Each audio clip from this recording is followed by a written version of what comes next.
Hey guys, it's Tidbit77 here, and I just built a demonstration nuclear fusion reactor. I'm not actually fusing yet, but I will be.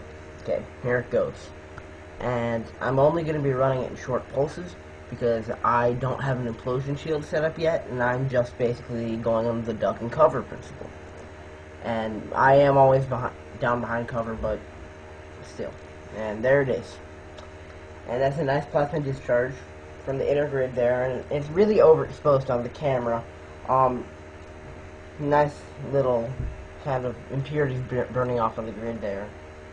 Pretty interesting thing. There's a picture of it, and you can really see the positures coming out of the grid from that plasma ball on the inside, and those are just jets of ions and electrons. Here's another video of it.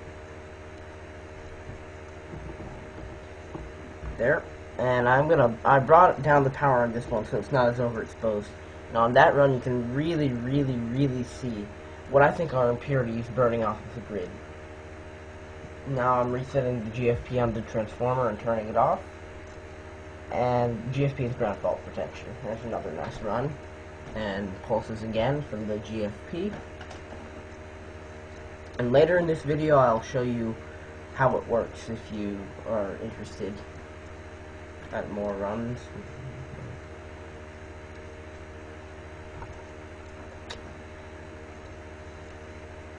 And let's see.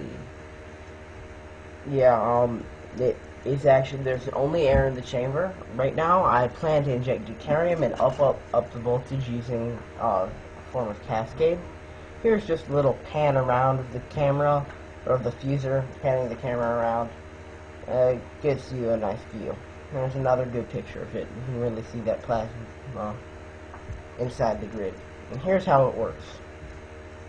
Okay, I've got my inner and outer grids in here. Inside that vacuum chamber, it's just pumped down to a very high vacuum. Got my inner grid collection here. Little toroid grid.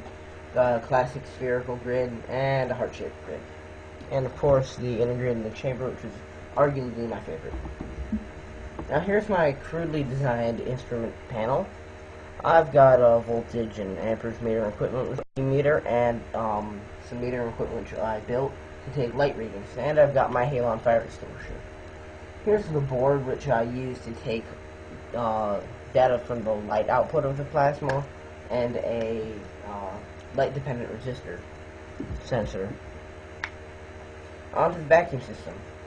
The vacuum system consists of a Welch 1399 pump connected to my vacuum system, which has a thermistor gauge, a vacuum valve, and goes into the chamber. Now the electrical system. Got my 0 to 120 volt variable auto transformer into my 15,000 volt neon sign transformer, which goes all the way into my rectifier, converting AC to DC power.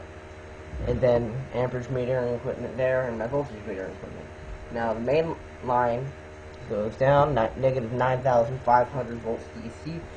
That is assuming that the current isn't being limited in any way, into the bottom of the spark plug, which I'm using as feeder, and into the inner grid. Charges that negatively. Now here's where it gets interesting. Due to field emission, most of the air in the chamber is ionized, and that's basically taking the electrons off of the nuclei of the atoms.